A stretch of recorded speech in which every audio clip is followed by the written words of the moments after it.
السلام علیکم ورحمۃ اللہ وبرکاتہ۔ اللہم صلی علی محمد و آل محمد۔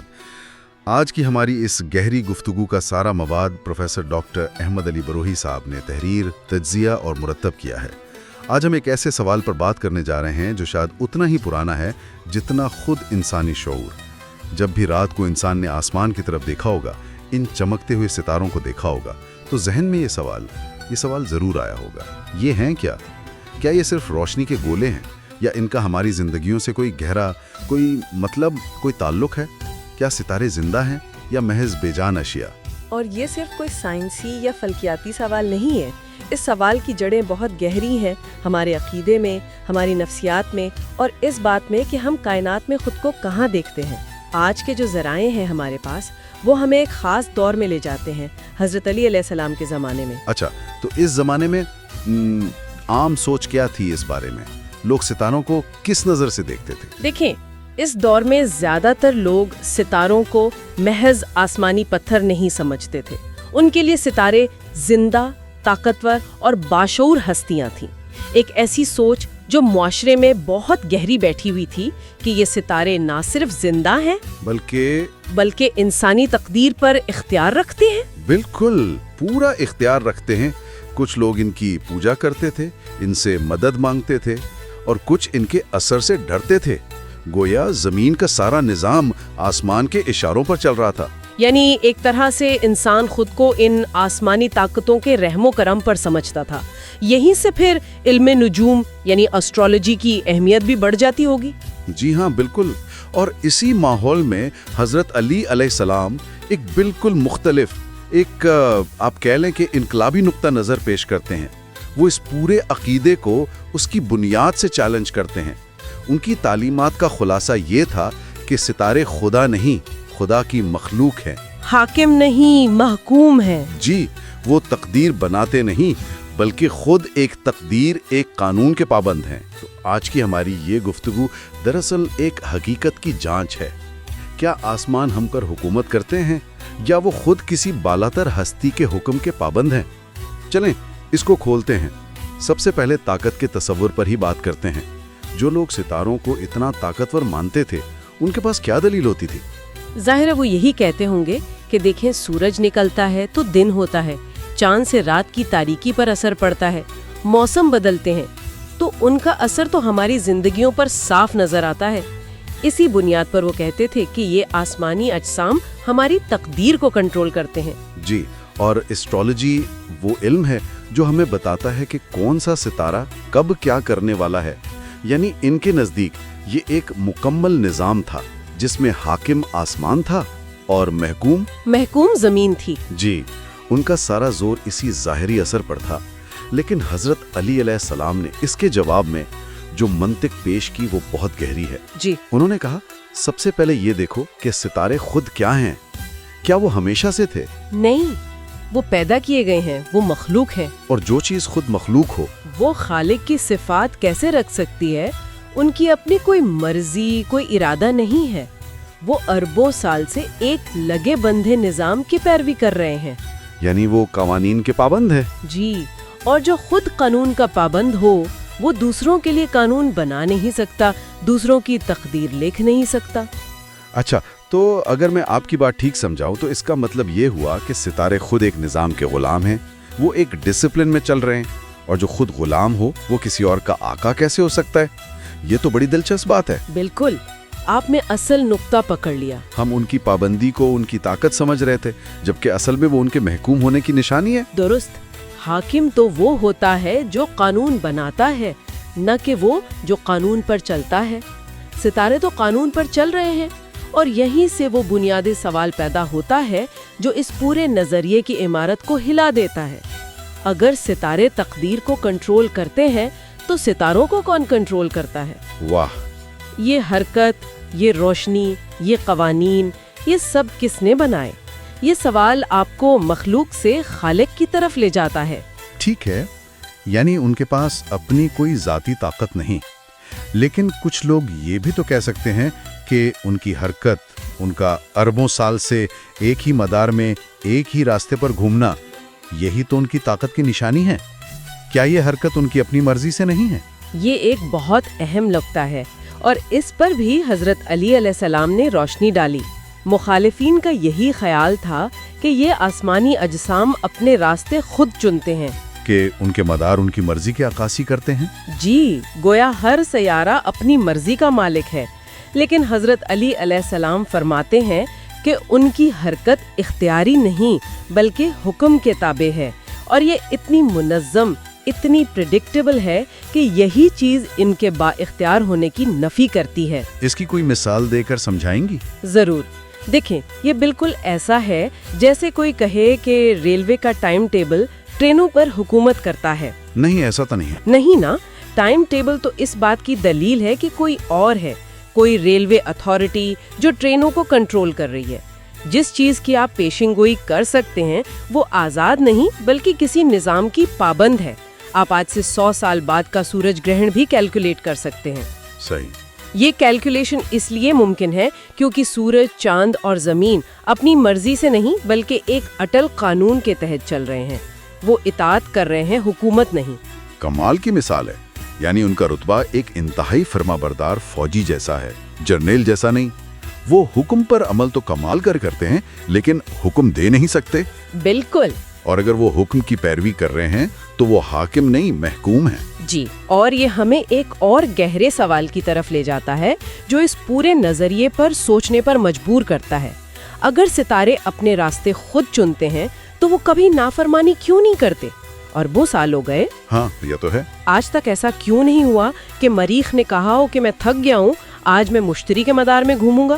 یا سورج کہے کہ آج مشرق سے نکلنے کا موڈ نہیں، مغرب سے نکلتا ہوں۔ یہ کامل اطاعت ہی ان کے با اختیار ہونے کی سب سے بڑی نفی ہے۔ ظاہر ہے جب کوئی چیز اتنی طاقتور، اتنی عظیم اور اتنی پرفیکٹ نظر آتی ہے تو انسان کا ذہن فطری طور پر اس کی عظمت کے سامنے جھکتا ہے، اور کبھی کبھی یہ جھکاؤ عبادت کی شکل اختیار کر لیتا ہے۔ کیا اس دور میں ایسا ہی نہیں ہو رہا تھا؟ یقیناً یہی ہو رہا تھا۔ جب لوگوں نے ستاروں کو طاقت اور حرکت کا منبع سمجھا تو اگلا منطقی قدم ان کی عبادت ہی تھا۔ وہ ان آسمانی مخلوقات کو مقدس سمجھنے لگے، ان کی روشنی کو خدائی کی علامت ماننے لگے اور ان کے سامنے سر جھکانے لگے۔ یعنی ان کے نزدیک آسمان ایک مندر تھا اور ستارے اس کے دیوتا۔ جی، اس پر حضرت علی علیہ السلام کا کیا موقف تھا؟ انہوں نے خالق اور مخلوق میں فرق کیسے واضح کیا؟ انہوں نے ایک بہت واضح اور فیصلہ کن لکیر کھینچی۔ پہلا اصول، مخلوق کبھی خالق نہیں ہو سکتی، چاہے وہ کتنی ہی بڑی، روشن یا خوبصورت کیوں نہ ہو۔ ٹھیک۔ سورج ہم سے لاکھوں گنا بڑا ہے لیکن ہے تو مخلوق ہی۔ دوسرا نقطہ، روشنی کا مطلب خدائی نہیں، نور اور چیز ہے، روشنی اور چیز۔ ستارے روشن ہیں، منور نہیں ہیں۔ بالکل۔ اور تیسرا اصول، خوبصورتی کا مطلب خدا ہونا نہیں۔ کائنات کی ہر تخلیق میں ایک جمال ہے، ایک خوبصورتی ہے، لیکن یہ جمال دراصل مصور کی عظمت کی نشانی ہے، خود تصویر کی خدائی کی نہیں۔ ستارے اللہ کی نشانیاں ہیں، خود دیوتا نہیں۔ جی، لہٰذا عبادت کا حق صرف اس خالق کا ہے جس نے یہ سب بنایا، اس کی مخلوق کا نہیں۔ یعنی لوگ نشانی کو ہی منزل سمجھ بیٹھے تھے۔ وہ کریٹر کی پینٹنگ دیکھ کر اتنے مبہوت ہوئے کہ پینٹر کو ہی بھول گئے۔ ہاں، یہ خوبصورتی اور طاقت کے تصور میں فرق نہ کرنے کا نتیجہ ہے۔ اور یہیں پر وہ سوال اٹھتا ہے جو ہر بت پرست کو، چاہے وہ پتھر کے بت کی پوجا کرے یا آسمان کے ستاروں کی، سوچنا چاہیے کہ اگر ستارے عبادت کے لائق ہیں تو انہیں کس نے بنایا؟ بالکل۔ اگر یہ مخلوق اتنی عظیم ہے کہ تم اس کے آگے جھک رہے ہو تو جس نے اس عظیم مخلوق کو بنایا وہ کتنا عظیم ہوگا؟ عبادت کا حقیقی مستحق کون ہے، بنانے والا یا بننے والی شے؟ لیکن ایک منٹ، یہاں ایک سوال پیدا ہوتا ہے جو آج بھی بہت سے لوگوں کو پریشان کرتا ہے۔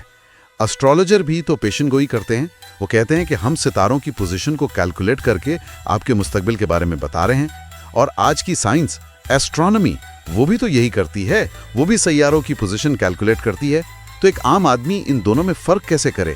دونوں ہی تو آسمان کو دیکھ کر مستقبل کی بات کر رہے ہیں۔ یہ بہت اہم سوال ہے اور اس کا جواب حضرت علی علیہ السلام کی منطق میں موجود ہے۔ وہ فرماتے ہیں کہ اگر ستاروں کی حرکت کی بنیاد پر کوئی پیشن گوئی ممکن ہے بھی تو یہ ان کے با اختیار ہونے کی نہیں بلکہ ان کے قانون کے پابند ہونے کی دلیل ہے۔ اچھا، سائنس جب پیشن گوئی کرتی ہے تو وہ کہتی ہے کہ چونکہ یہ اجسام فزکس کے قوانین کے پابند ہیں، اس لیے ہم حساب لگا کر بتا سکتے ہیں کہ وہ کل کہاں ہوں گے، یعنی سائنس ان کو قانون کا پابند مانتی ہے۔ اور ایسٹرالوجی؟ ایسٹرالوجی اسی کیلکولیشن کو بنیاد بنا کر یہ دعویٰ کرتی ہے کہ ان کی پوزیشن آپ کی تقدیر پر اثر انداز ہوگی۔ وہ اسے ایک مشینی قانون نہیں بلکہ ایک روحانی یا غیبی طاقت قرار دیتی ہے۔ صحیح۔ حضرت علی کا نقطہ یہ ہے کہ اصل میں ان کا قابل یقین ہونا، پریڈکٹیبل ہونا ہی اس بات کی سب سے بڑی دلیل ہے کہ ان کے پاس کوئی خدائی اختیار نہیں ہے۔ جو چیز حساب کتاب کے تابع ہو جائے وہ خدا نہیں ہو سکتی۔ بالکل، خدا قانون بناتا ہے، قانون کا پابند نہیں ہوتا۔ واہ، مطلب ایسٹرالوجی کا سب سے بڑا دعویٰ ہی اس کے خلاف سب سے بڑی دلیل ہے۔ قابل یقینی حرکت خدائی اختیار کی نفی کرتی ہے۔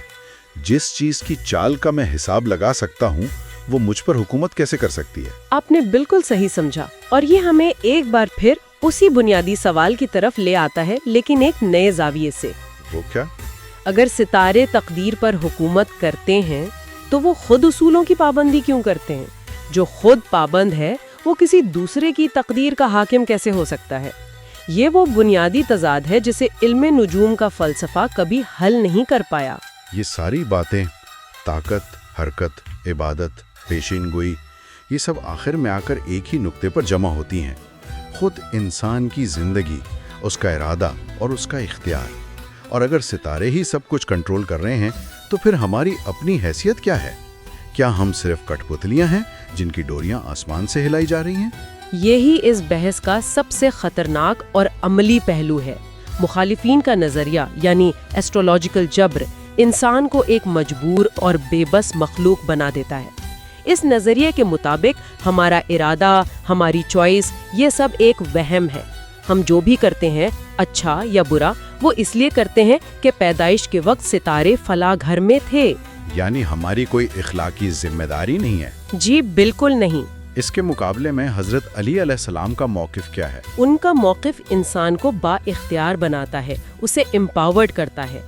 وہ فرماتے ہیں کہ اللہ نے انسان کو انتخاب کی طاقت یعنی ارادہ اور اختیار دیا ہے۔ ستارے ہمارے اعمال کا حکم نہیں دیتے، ہمارا ارادہ حقیقی ہے، اور جب ارادہ حقیقی ہے تو اس کے ساتھ ذمہ داری بھی آتی ہے۔ تو پھر تقدیر؟ تقدیر کوئی آسمانی مشین کا لکھا ہوا کوڈ نہیں ہے جسے بدلا نہ جا سکے۔ اس میں انسان کے اپنے انتخاب اور عمل کا بہت بڑا کردار ہے۔ یہ تو سیدھی انسان سے اس کی اخلاقی ذمہ داری چھیننے والی بات ہے۔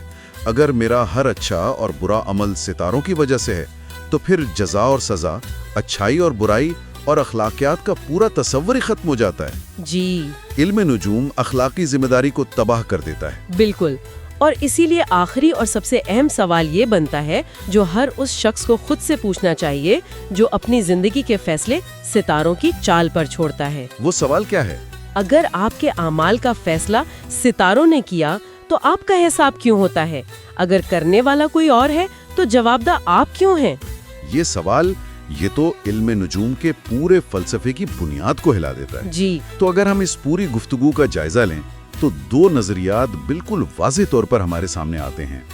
ایک طرف ستارہ پرستی کا نظریہ ہے جو مخلوق کو خدا کا درجہ دے کر انسان کو اس کا غلام بنا دیتا ہے، اور دوسری طرف حضرت علی علیہ السلام کا توحیدی نقطہ نظر ہے جو مخلوق کو اس کے صحیح مقام پر رکھتا ہے کہ وہ خدا کی نشانی ہے، خود خدا نہیں۔ ایک نظریہ انسان کی روح کو غلام بناتا ہے، توہمات، خوف اور بے بسی کا قیدی بناتا ہے، جبکہ دوسرا نظریہ اسے علم، منطق اور ذمہ داری کے احساس کے ساتھ آزاد کرتا ہے۔ تو اس حتمی حقیقت کی جانچ کے لیے ہم اپنے سننے والوں کے لیے دو سوال چھوڑ کر جا رہے ہیں، ان پر ضرور غور کیجیے گا۔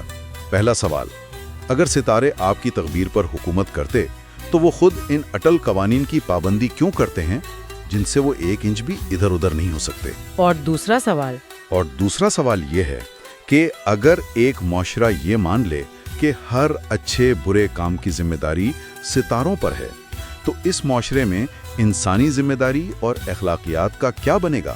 اس کا ڈھانچہ کیسے قائم رہے گا؟ اس موضوع پر مصنف پروفیسر ڈاکٹر احمد علی بروہی کے آخری الفاظ یہ ہیں: حضرت علی علیہ السلام نے سکھایا کہ آسمان خدمتگار ہیں، آقا نہیں، وہ چمکتے ہیں، حکومت نہیں کرتے۔ ہم امید کرتے ہیں کہ آپ اس حقیقت کی جانچ کو دوسروں کے ساتھ بھی شیئر کریں گے۔ اس گفتگو کے بارے میں آپ کیا سوچتے ہیں؟ اپنے خیالات کا اظہار کامنٹس میں ضرور کیجیے گا۔ اس چینل کو لائک، سبسکرائب اور شیئر کریں تاکہ یہ علمی گفتگو دوسروں تک بھی پہنچ سکے۔ میں کیوں نہ سوچوں، فیصلے سے پہلے۔ سماعت فرمانے کا بہت شکریہ۔ اللہ حافظ۔